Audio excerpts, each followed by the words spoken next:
เราคลิกលើកម្មវិធីរបស់យើងមកណាគេចាំតិចទៅព្រោះអី Corel យើងដើរយ៉ាងយូរអូខេអញ្ចឹងនេះយើង open បានហើយតាក់ទងមួយកម្មវិធី Corel Draw របស់យើងអូខេអញ្ចឹងយើងចុចកន្លែង workspace នេះមកឬក៏ចុចកន្លែង get start មកគឺយើងនឹងឃើញ interface ប៉ុណ្នេះណាសម្រាប់កម្មវិធី Corel Draw របស់យើងអញ្ចឹងរបៀបនៅក្នុងការបង្កើតกระดาษការងារគឺយើងអាចចុចកន្លែងសញ្ញាបូកនេះ new document ឬក៏យើងអាចចូលមក file យកពាក្យថា new document ក៏បានដែរអូខេណាអញ្ចឹងខ្ញុំចុចកន្លែងសញ្ញាបូកនេះទៅហើយអញ្ចឹងយើងនឹងចេញ document ថ្មីមួយនេះណា create new document អញ្ចឹងវាអត់មានអីពិបាកទេសាមញ្ញងាយមែនទែនសម្រាប់ Corel អូខេអញ្ចឹងខាងលើនេះគឺ name យើងដាក់ឈ្មោះមកនឹងឈ្មោះការងាររបស់យើងណាអូខេខ្ញុំដាក់ថា project ណា project ឬក៏ដាក់ពាក្យថា new បាទ new document ណាខ្ញុំដាក់ចឹងទៅណា new document អូខេ new document ទី2 preset preset គឺយើងអាចរើសបានប៉ុន្តែកន្លែងនេះគឺយើងយក custom បាទយក custom មកអូខេណាកន្លែង preset គឺយើងយក custom បាទ number of page គឺចំនួន page ហ្នឹងហើយអញ្ចឹងបើសិនជាយើងចង់ design 1 page 2 page 3 page គឺយើងអាចដាក់កន្លែងហ្នឹងមកឥឡូវខ្ញុំដាក់2 page អញ្ចឹងតិចទៀតអ្នកនរគ្នានឹងដឹងថា2 page ហ្នឹងវាយ៉ាងម៉េចបាទ page view ហ្នឹងហើយ page view ហ្នឹងហើយខ្ញុំ click យក single view ណាខ្ញុំប្រើ single view primary color mode ហ្នឹងហើយ primary color mode ហ្នឹងអីគេបាទកន្លែងហ្នឹងសំខាន់ដែរហ្នឹងហើយហើយអ្នកនរគ្នាដែលធ្លាប់រៀនមួយខ្ញុំកាលពីមេរៀនរបស់ Photoshop ហើយនឹង Flash គឺខ្ញុំបានបញ្យល់ម្ដងហើយតើតើមួយ color mode ប៉ុន្តែឥឡូវនេះគឺយើង update នឹង update កន្លែង color mode ហ្នឹងបន្តិចកាលពីមុនខ្ញុំបាននិយាយថាឲ្យតែធ្វើសម្រាប់ print គឺយើងយក CMYK ហើយធ្វើសម្រាប់ post Facebook ឬក៏ជារូបថតអីគឺយើងត្រូវយក RGB ប៉ុន្តែឥឡូវនេះគឺតាក់ទងជាមួយនឹងការ print ហ្នឹងហើយ CMYK គឺជា color សម្រាប់ធ្វើការ print ហ្នឹងហើយប៉ុន្តែការ print ហ្នឹងគឺយើងត្រូវគិតទៀតថាការ print ហ្នឹងគឺយើងត្រូវការ color ច្បាស់ស្អាតឬក៏អត់ឧទាហរណ៍ថាដូចជាការ print ឬក៏បោះពុម្ពដូចគ្នាតាក់ទងជាមួយនឹងរូបថតហ្នឹងហើយតាក់ទងជាមួយអីផ្សេងបាទ name card អីផ្សេងគឺយើងចង់ឲ្យច្បាស់ចង់ឲ្យអីចឹងណាអញ្ចឹងគឺយើងយក RGB មកហ្នឹងហើយបើសិនយើងចង់បានពណ៌ color ស្អាតអញ្ចឹងតាក់ទងមួយការបោះពុម្ពដូចគ្នាដូចជារូបថតអីគឺយើងត្រូវការបោះពុម្ពហ្នឹងមែនទេអញ្ចឹងគឺយើងយក RGB មក CMYK គឺយើងប្រើនៅពេលដែលការងារធំហ្នឹងហើយការងារធំដូចជា banner ហ្នឹងហើយអីធំដែលមានទំហំ 4-5 ម៉ែត្រអីចឹងណាអញ្ចឹងយើងយក CMYK មកអូខេអញ្ចឹងកន្លែងហ្នឹងគឺខ្ញុំយក CMYK ពួកខ្ញុំធ្វើតម្រូវលើការបោះពុម្ពណាអូខេអញ្ចឹង dimension បាទកន្លែង page size នេះបាទកន្លែង page size នេះគឺជា preset បាទកន្លែងនេះគឺកណ្ដាស់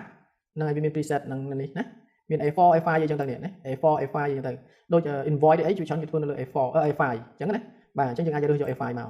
បាទប៉ុន្តែកន្លែងនេះខ្ញុំយក letter អញ្ចឹងកន្លែង page size នេះគឺយើងអាចជ្រើសរើស sample បានវាមាន sample នឹង A4 A0 A4 A1 A2 A3 A4 A5 A6 អីចឹងទៅណាអូខេតែតើមួយ width and height នេះគឺកន្លែងសម្រាប់យើងវាយទំហំចូលណាប្រសិនតែយើងចង់ design banner មួយបើយើងដឹងទំហំច្បាស់ហើយឧទាហរណ៍ថា banner ទំហំ5ម៉ែត្រគុណនឹង1ម៉ែត្រអីចឹងទៅបានន័យថាបដោយ5ម៉ែត្រកម្ពស់1ម៉ែត្រឬក៏2ម៉ែត្រអញ្ចឹងបានន័យថាយើងដឹងទំហំច្បាស់ហើយហ្នឹងហើយអញ្ចឹងយើងអាចវាយចូលកន្លែងនោះបានបាទកន្លែងនេះគឺជាទីតាំងសម្រាប់យើងកំណត់ជាមួយនឹង extension តើតើមួយជា pixel ឬក៏ជា centimeter អញ្ចឹងកន្លែងនេះយើងមិនចាំស្មុគស្មាញច្រើនទេបាទកន្លែងនេះគឺយើងយកជា pixel ក៏បានជា centimeter ក៏បានដែរតែពីរហ្នឹងបានយើងចាំតែ pixel សម្រាប់យើងធ្វើការ design សម្រាប់ផុសនៅលើ screen ហ្នឹងហើយឬក៏ design សម្រាប់ទូរទស្សន៍សម្រាប់ទូរស័ព្ទអីចឹងទៅណាគឺគេប្រើប្រាស់ទំហំຂະຫນាតនេះជា pixel អញ្ចឹងឥឡូវនេះគឺខ្ញុំយក centimeter ដោយសារតែខ្ញុំផ្ដោតសំខាន់ទៅលើការបោះពុម្ពហ្នឹងហើយដោយសារកន្លែងនេះយើងអត់មានម៉ែត្រអញ្ចឹងយើងយក centimeter មកអញ្ចឹងយើងដឹងថា1ម៉ែត្រវាស្មើនឹង100 centimeter អញ្ចឹងឧទាហរណ៍ថាបដោយ5ម៉ែត្រអញ្ចឹងខ្ញុំដាក់ថាលេខ500 centimeter ស្មើនឹង5ម៉ែត្រអូខេអញ្ចឹងកម្ពស់បាទកម្ពស់កម្ពស់ប៉ុន្មានកម្ពស់2ម៉ែត្រ2ម៉ែត្រ200 centimeter ស្មើនឹង2ម៉ែត្រអូខេអញ្ចឹងបានន័យថាកន្លែងនេះគឺយើងអាចវាយទំហំចូលបានបានន័យថាຂະຫນាតពិតຂະຫນាតនេះគឺយើងដឹងណា orientation បាទបានន័យថាប្រឈរហើយនឹងប្រដេក portrait ហើយនឹង landscape បាទកន្លែងយើងអាចយកប្រឈរយើងមើលលេខកន្លែងនេះណាបើមិនយើងយកប្រឈរវានឹងបដូរបែបនេះវិញអញ្ចឹងបានន័យថាកម្ពស់5ម៉ែត្រទៅដល់10ម៉ែត្រវិញអូខេអញ្ចឹងខ្ញុំយក landscape មក resolution បាទ resolution កន្លែងហ្នឹងគឺយើងចុចមកវាមាន72រហូតដល់300អូខេកន្លែង resolution នេះផងដែរគឺជាកន្លែងដែលសំខាន់មួយដែរសម្រាប់បងប្អូនដែល design banner ត្រឹមទំហំ3ម៉ែត្រអីហ្នឹងហើយ3ម៉ែត្រ1ម៉ែត្រ2ម៉ែត្រគុណនឹង3ម៉ែត្រអីណាយើងអាចយក150និង100ឬក៏150អញ្ចឹងមកហ្នឹងហើយឬក៏បើយកប៉ុណ្ណឹងគឺយើងយក300 sorry ណាសុំទោសហ្នឹងហើយបើសិនជាយើងធ្វើថា100គុណនឹង1ម៉ែត្រគុណនឹង2ម៉ែត្រឬក៏1ម៉ែត្រគុណនឹង3ម៉ែត្រអីយើងយក300មកប៉ុន្តែបើសិនបើយើងធ្វើ banner ធំហ្នឹងហើយយើងធ្វើ banner ធំគឺយើងយកតែ72បានហើយដោយសារអីគេដោយសារតែនៅពេលដែលយើងយកទៅ print បាទម៉ាស៊ីន print របស់យើងគឺអត់ support មិនមែនថាអត់ support ទេគឺនៅពេលដែលយើងប្រើ resolution ធំពេកវាធ្វើឲ្យការ print របស់យើងតឹងហ្នឹងហើយតឹងខ្លាំងហ្នឹងហើយអាចនឹងគាំងអីចឹងទៅណាអញ្ចឹងហើយណាមួយទៀតនៅពេលដែលយើងយក resolution ធំពេកក៏យើងមើលទៅមិនសូវច្បាស់ដែរព្រោះថា banner ធំគឺគេកម្រដាក់នៅចិត្តភ្នែក banner ធំគឺគេធ្វើសម្រាប់យកទៅដាក់នៅលើផ្ទាំងប៉ាណូធំហ្នឹងហើយកម្ពស់ 4-10 ម៉ែត្រពីដីទៅនោះអញ្ចឹងយើងជិះម៉ូតូតាមផ្លូវគឺយើងមើលឃើញហើយ banner បែបហ្នឹងអញ្ចឹងយើងមិនមែនមើលនៅចិត្តភ្នែកទេអញ្ចឹងយើងមិនបាច់ត្រូវការច្បាស់ពេកទេ ហើយណាមួយទៀតចំណុចសំខាន់គឺវាធ្វើឲ្យតឹងម៉ាស៊ីនធ្វើឲ្យតឹងម៉ាស៊ីនអញ្ចឹងយើងយកតែចិត្តពីមកបានហើយណាអូខេអញ្ចឹងប៉ុណ្ណឹងមកខ្ញុំចុចពាក្យថាបាទយើងមើល setting របស់យើងគឺយើងដាក់អស់ហើយគឺខ្ញុំចុចពាក្យថាអូខេបាទអូខេមកអូខេខ្ញុំចុចខ្វាយចោលខ្វាយមួយទៀតទៅមួយការ search printing ទេយើងអត់មានទេបាទចុចខ្វាយមកនេះនឹងចេញឃើញទេបាទ5ម៉ែត្រគុណនឹង2ម៉ែត្រគឺបែបហ្នឹងអូខេអញ្ចឹងចង់ពង្រីករួមយើងគ្រាន់តែ scroll mouse គឺពង្រីករួមហ្នឹងណាអូខេនេះ scroll mouse ទៅលើចុះក្រោមទៅគឺពង្រីករួមអញ្ចឹងនេះកន្លែង number of page នេះយើងបង្កើតមកគឺបាន2 page តែម្ដងអូខេអញ្ចឹងកន្លែងនេះបើសិនជាយើងចង់លុប page នេះចោលវិញគឺយើងអាចចុច delete page មក delete page មកលុបហើយអូខេអញ្ចឹងមកដល់កន្លែងនេះប្រសិនបើយើងចង់បន្ថែមទំហំបាទយើងចង់បន្ថែមទំហំគឺយើងអាចបន្ថែមបាន510អញ្ចឹងទៅ510សង់ទីម៉ែត្រវាស្មើនឹង51 5ម៉ែត្រចុច1ណាអូខេនេះគេណាហ្នឹងហើយអញ្ចឹងបើសិនជាយើងចង់បដូរពីយើងច្រឡំនោះយើងធ្វើប្រដេកអញ្ចឹងយើងច្រឡំចង់ទៅប្រឈរវិញយើងតិចមកគឺឡើងប្រឈរវិញណាអូខេអញ្ចឹងយើងមើលខាងលើនេះគឺគេហៅថា menu បាទ menu បាទហើយដូចគ្នាទៅគឺកន្លែងនេះគេហៅថា option bar ហើយខាងនេះគេហៅថា tool box tool ខាងឆ្វេងដៃនេះគឺ tool កន្លែងនេះគឺ option ហើយ option នេះគេ option របស់ tool នេះយើងឈរលើ move tool pick tool គឺវាជា option របស់ pick tool ឈរលើ shape tool គឺវាជា option របស់ shape tool នេះចឹងទៅនេះណាដូររហូតគ្នាបាទនេះគេនេះហ្នឹងហើយខាងឆ្វេងដៃនេះវិញគឺកន្លែងនេះគឺ property បាទ property របស់ option របស់យើងនឹងដែរជា property ណាចង់សេរី cap សេរី roundness សេរីផ្សេងៗនេះគឺសេរីនៅក្នុង property នេះហើយវានៅជាប់នឹងតែម្ដងណានេះគឺ object បាទកន្លែងសេរី layer ផ្សេងៗ guide ផ្សេងៗណាបាទហើយតើទៅមួយ color ហ្នឹងហើយកន្លែងនេះ color យើងអាចចាក់ចូលបានងាយស្រួលទេហ្នឹងហើយយើងចាក់ color ចូលបានអញ្ចឹង color នេះគឺយើងអាច adjust បានដូចជាឥឡូវនេះវាមានមួយជួរអញ្ចឹងខ្ញុំចង់បាន3ជួរឬក៏2ជួរយើងចុចកន្លែងសញ្ញាព្រួយខាងលើនេះមកចុចកន្លែងសញ្ញាព្រួយនេះមកកន្លែង row បាទ row នេះមាន2 row ឬក៏3 row 2 row ស្មើ color 2 row 3 row ស្មើ color 3 row កន្លែងនេះជាទូទៅគឺយើងប្រើ3 row ណាបាទជាទូទៅគឺគេប្រើ3 row អញ្ចឹងយើងដាក់3 row នេះគេចឹងមកណាបាទសម្រាប់ Corel Draw គឺយើងប្រើ3 row អូខេហ្នឹងហើយអញ្ចឹងសម្រាប់មេរៀន create document របស់យើងគឺមានប៉ុណ្នេះអូខេនេះអញ្ចឹងយើងឧទាហរណ៍ថាឥឡូវយើង design បានប៉ុណ្ណឹងអញ្ចឹងការ save គឺយើងមាន2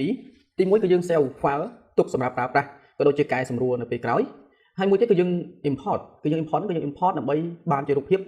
ដើម្បីយកទៅ print ឬក៏ដើម្បីផ្ញើឲ្យ client ឬក៏ថ្នាក់លើរបស់យើងគាត់ពិនិត្យមើលអូខេអញ្ចឹងទី1គឺយើង open រូបបានប៉ុណ្នេះមកទី1គឺយើង save បាទ save ដើម្បីទុកជា project របស់យើងណាអូខេអញ្ចឹងយើងចូលទៅ menu ខាងលើចូលទៅ file យកពាក្យថា save as បាទដំបូងគឺយើងយកពាក្យថា save as បាទចុច save as មកអញ្ចឹងគឺយើងទៅស្វែងរកទីតាំងរបស់យើងដែលយើងចង់ save ទុកឥឡូវឧទាហរណ៍ខ្ញុំទុកនៅក្នុង drive នេះបាទហើយនៅក្នុងមេរៀនរបស់យើងនេះបាទ Corel Draw បាទសិក្សាអំពី tool នេះបាទហើយអញ្ចឹងខ្ញុំរកពាក្យថា save បាទ save and import អូខេបាទអញ្ចឹងខ្ញុំទុកនៅក្នុង folder នេះមកបាទបន្តមកទៀតបាទយើងមើលខាងលើខាងក្រោមនេះបាទកន្លែង save as type នេះគឺយើងត្រូវយក CDR Corel Draw បាទ CDR បាទបើសិនជានៅជាប់កន្លែងផ្សេងគឺយើងត្រូវយកខាងលើពេលបំផុតហ្នឹង CDR Corel Draw បាទយក CDR Corel Draw ហ្នឹងមកកន្លែងនេះគឺឈ្មោះបាទឈ្មោះគឺយើងអាចដាក់ឈ្មោះអីគេចឹងមកខ្ញុំដាក់ថា save and export ចឹងណាអូខេអញ្ចឹងរួចរាល់ហើយគឺខ្ញុំចុចពាក្យថា save អូខេអញ្ចឹងខ្ញុំនឹងបាន file មួយអញ្ចឹងខ្ញុំទៅ check មើល file ហ្នឹងតែម្ដងបាទខ្ញុំទៅ check មើល file ហ្នឹងតែម្ដងនេះអូខេ sorry នេះបាទទៅតាមពី tool save បាទនេះបាទគឺយើងបាន file ហ្នឹងមួយណាអញ្ចឹងគឺយើងនៅមួយទៀតបាទតើតើមួយ save ជារូបភាពបាទអូខេអញ្ចឹងយើងបើកជាមួយនឹង Corel Draw របស់យើងអញ្ចឹងយើងចូលទៅ file ដដែលដើម្បីយើង save ជារូបភាពណាយើងចូលទៅ file ដដែលយើងយកពាក្យថា export মানেបញ្ចេញហ្នឹងហើយ import បញ្ចូល export គឺបញ្ចេញទៅវិញអូខេអញ្ចឹងយើងចុចពាក្យ export មកបាទអញ្ចឹងយើងទៅរកមើលទីតាំងរបស់យើងដូចគ្នាសិក្សាអំពី tool បាទ save how to save and export អូខេបាទអញ្ចឹងឈ្មោះគឺ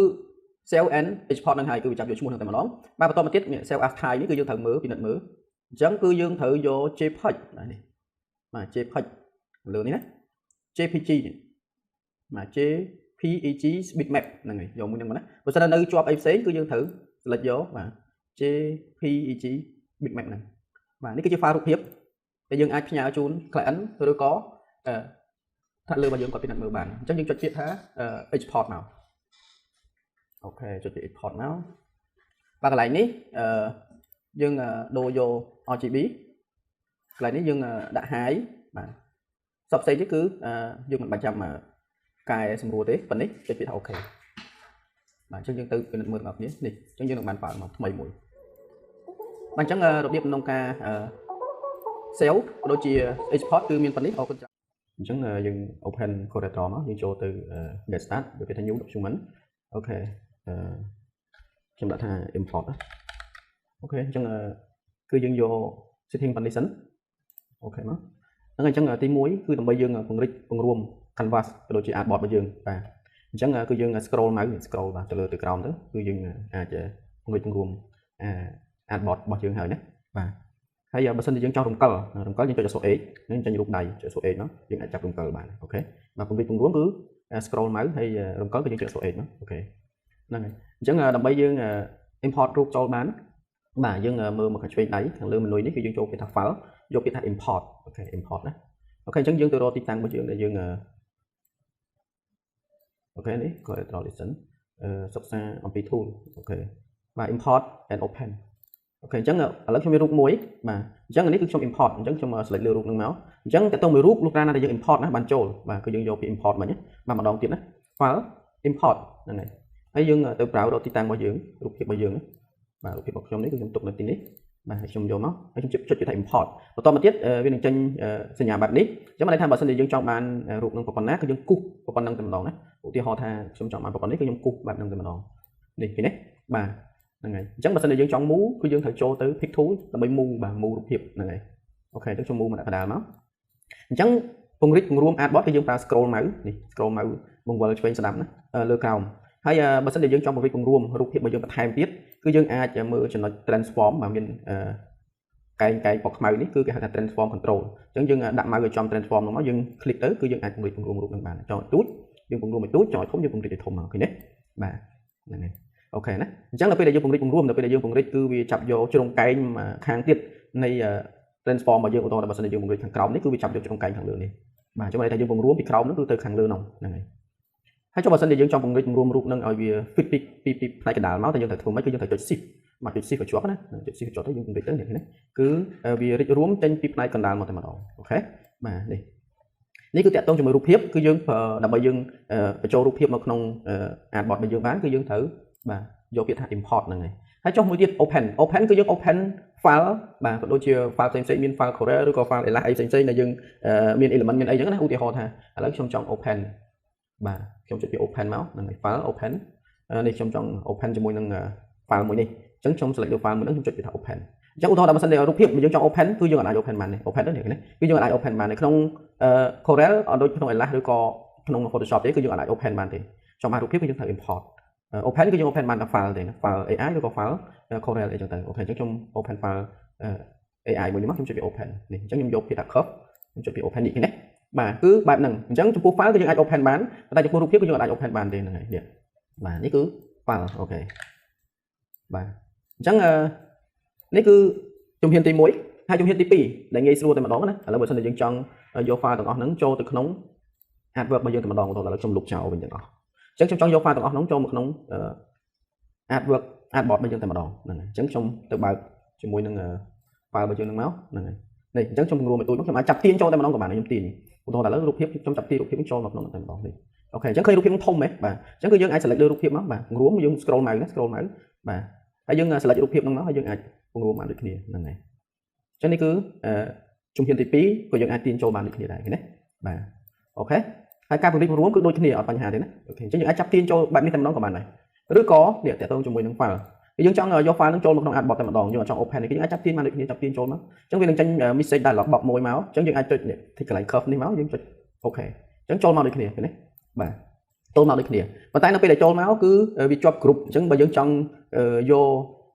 icon មួយណាយកទៅប្រើប្រាស់គឺយើងអាចយកបានទេដោយសារវាជាប់ group ឃើញទេយើងអាចយកទៅបានយើងយកទាំងអស់អញ្ចឹងយើងត្រូវធ្វើម៉េចអញ្ចឹងអ្នកនរគ្នាអាច select នៅលើ icon មួយហ្នឹងមកហើយយក right click យកពាក្យថា ungroup បាទ select លើ icon ទាំងអស់ហ្នឹងមក right click យកពាក្យថា ungroup អូខេ ungroup អញ្ចឹងយើងអាចដោះចេញបានឃើញទេ background ផ្សេងអក្សរផ្សេងអញ្ចឹងយើងអាច select យកចេញឥឡូវខ្ញុំចង់បាន Facebook អញ្ចឹងខ្ញុំ select យកទៅ Facebook មកអូខេឃើញទេប៉ុន្តែទាំងអស់ហ្នឹងក៏វា ungroup ចេញពីគ្នាដែរបាទនេះឃើញទេអញ្ចឹងគឺយើងត្រូវ group បាទ group right click មកយកពាក្យថា group មកបាទអញ្ចឹងគឺយើង select តែមួយគឺយើងទៅបានទាំងអស់ឃើញទេបាទអញ្ចឹងចំពោះការ import element ក៏ដូចជារូបភាពចូលទៅក្នុង art work របស់យើងគឺមានប៉ុណ្នេះមេរៀនទី4របស់យើងគឺ pick tool ហ្នឹងហើយ pick tool គឺវាស្មើនឹង move tool នៅក្នុង Elas ហើយនឹង Photoshop អញ្ចឹងយើងមើលថា pick tool នៅក្នុង Corel វាខុសគ្នាយ៉ាងម៉េច cái trong bạc cầm thì nó bạn chẳng là pick tool này cứ chỉ cầm thì cứ chỉ file còn là tròn với cái bạc mà nó ok bạc cầm thì nó cái bạc file nó chẳng tịch ok search printing mặc dù đấy quay cháu cái này quay được nè trong phải được trên màu ok trong bạc sân nên chẳng là cứ dương man của bạn ấy cô bằng ngon mà dướng là trong tụi ba group màu sân á trong tụi ba group màu sân ok trong nhầm châu đám bây dương ba group hiệp chia phách nè ba group hiệp châu không có ra đó cứ dương châu từ phá hay dùng import bản châu và chia group hiệp á hay import chẳng là này pick tool ok trong ba pick tool nó mắc trong import trên đường trên mà đấy dùng cu nó không trang nào cu không trang adverb mà dương nào ok như phần này đấy trong cùng nó mà dương cứ dương trong riệp phần này và social media nó bị lớn hai đường riệp xung bạc đi nghe như thế vì bộ thành này cứ chỉ còn là median để chỉ cả audio bị pick tool và dưới nó cái vào dạng mạch những cái ai chơi bài này cái còn mà khác về dưới cho từ đó này chẳng để pick tool và dưới cái nó càng lớn đấy và rút nhập tôi những pick tool freehand pick and free transform ok chẳng thật ta tầng bảy nó bị khóc này mà chẳng tìm mỗi cái dương sắp ra pick tool nó cứ chỉ thu sản phẩm dương thưa ca plugin thì tặng mù hay thằng mù sắp chỉ cái này để dương mù này nhưng cứ dương vào pick tool là mà sang dương châu thu giấy ô tô châu thu này cứ dương mình mù thì cái này bị tranh thu giấy mà do ai mù cho làng bàn này chẳng ca design mà dưới cứ dương thời ca mù mà tí tăng mà train đam lừa cao trên trên này ok chẳng nhưng mà bậc kia đấy cứ tìm mỗi cứ rụt hiệp mùi này đó chẳng dương do rụt hiệp nó đạo nó ok mù này đấy chẳng dương show được pick tool hay dương chậm nào chậm tiền nào ok được lại đi cái phần nắng yes và tôi mà tiết đấy mùi này tiết ok trên chậm vào phần nắng đó ok tôi mà tiếp qua vào hóm chắc vào hóm một tiết ví dụ vào pick tool đấy ok pick tool ok chẳng dùng predict nó predict cứ dương scroll mà chẳng dùng mơ mà để dùng predict trong mơ càng lớn nọ trong mơ càng lớn và tái khơi mi vào bãi nhưng thật cả trôi màu mà tiền cái này này chẳng mà chẳng là dùng mơ thì ở toàn màu tới nhưng tiền là lượng tịch ở toàn màu chẳng tôi mà bây giờ màu càng lớn nghĩ xua dương mà trong tiền trong lang nó mà bả chẳng cứ dương ta ra cho mùi năng alignment ok chẳng alignment ok là bây giờ cứ dương tiền về bạn cái bạn ấy nó tới một con thì ok phần đấy tới hỡi ok đó trong dương mơ còn tiếp dương mơ còn tiếp nào nữa ok nhưng mà toàn là JP alignment thế rồi tích trong JP alignment ok phần đấy hỡi đó và những dương điệp bạn đang dần này là bởi bóng ổn chạy điệp ok chẳng là mỗi hiện dương mơ tới space tiền thông trên điện chẳng dương cho tây vào hòm thì nó hay dương arrow key mà constrain đi mấy phần này ok và toàn mà tiết cứ dương mơ thì social media icon mà dương ok social media icon mà dương cứ dương điệp tam lắm cứ dương do bà Facebook có điệp một cái ok chẳng dương tùm lẹ trong một hòm thì nó shape mà dương trong một hòm thì nó cứ dương select shape trong nắng mà select trong nắng arrow key trong một khang hòm mà arrow key trong một khang hòm đó nắng tiếp ok chẳng trong Facebook and YouTube and TikTok hay là Instagram mà đại đó nhé Instagram ok chẳng là dương mưa mở này dương đã tới cái dương ở đăng thì thật ta bây dương riêng tới việt trong rồi có việt trong smart hay cùng liệt vì TikTok mà YouTube mà Facebook mà YouTube mà TikTok tới Instagram đó thật ta vì cùng liệt nó smart như rồi có này cái dương đăng thì chẳng cứ dương thời ca vào cái chúng là alignment là mấy ói dương ai tầm rầm cùng liệt ở trên là bởi vì smile mới tới cái xa thằng mọi việc lừa cao chẳng graphic design mà dương cứ bắt đầu tầm khăn từ lừa phiệp sập sòn đấy ok chẳng là bây dương tầm rầm chẳng bán cái dương tạo cho mà alignment chẳng dương mưa thu khang slam đáy và nè một đồng đấy và nè alignment đấy ok chẳng mà sân cho bóng ôn admin tranh được trong y tế bóng ôn mưa thì nhạc bộ lại nóมี nhạc bộ muối bóng ôn chơi lại nhạc bộ nó máu bóng ôn rô mưa việt alignment chẳng này alignment này chẳng thích mà bây giờ dương thích cái tranh mà bây giờ dương đọc thích với cực bản chẳng một sân dương trong bán thu lại cái dương thích vô mà này thích nó ok thích chơi khang cao mới chẳng mà cái chẳng là bây giờ dương ai alignment bán cái dương thay select subject nó để dương chọn align lấy cho align cái nào thì mỗi cho align cái nào hay tí trong tầm râm mình spec ở smart chứ nhưng select tầng năng máu ok chẳng cứ dương vào cái cho mỗi năng pick tool nó mới select ok select nào này còn nắng và chẳng dương vừa ca tầm râm cái nào chẳng tầm râm cái nào dương mưa càng lừa này nếu cứ dương tầm râm càng space dương tầm râm cái nào tay tầm râm cái nào cứ bị trôi đấy cứ bị trôi tầm râm càng sẵn này tại mỗi nếu cứ tầm râm càng lừa tại mỗi nếu cứ tầm râm smart cái nào cho mình chọn mình đấy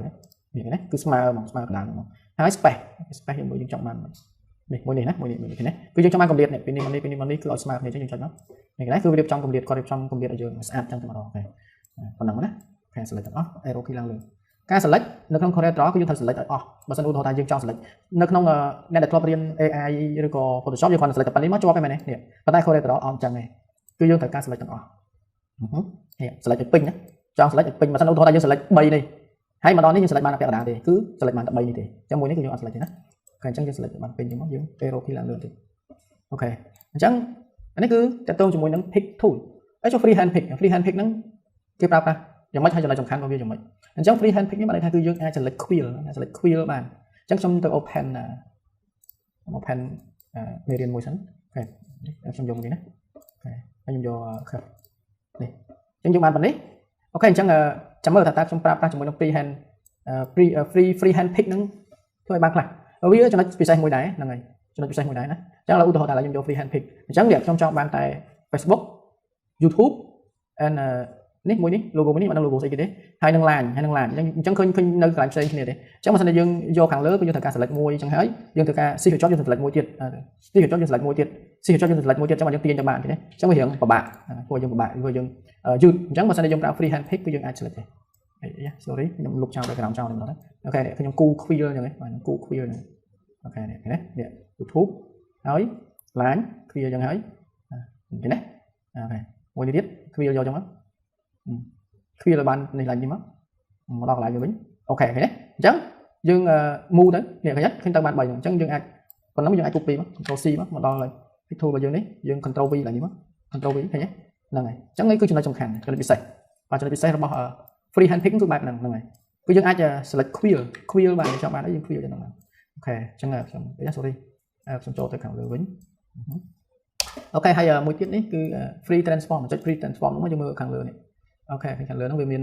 option ផ្សេងទៀតទេអញ្ចឹងយើងមើល option នេះ option នេះគេចុចលើ option ហ្នឹងមកហើយយើងចុចលើដាក់ចំ center មកនេះឃើញទេយើងអាច select បានឃើញទេយើងអាច select អូខេមួយនេះវិញ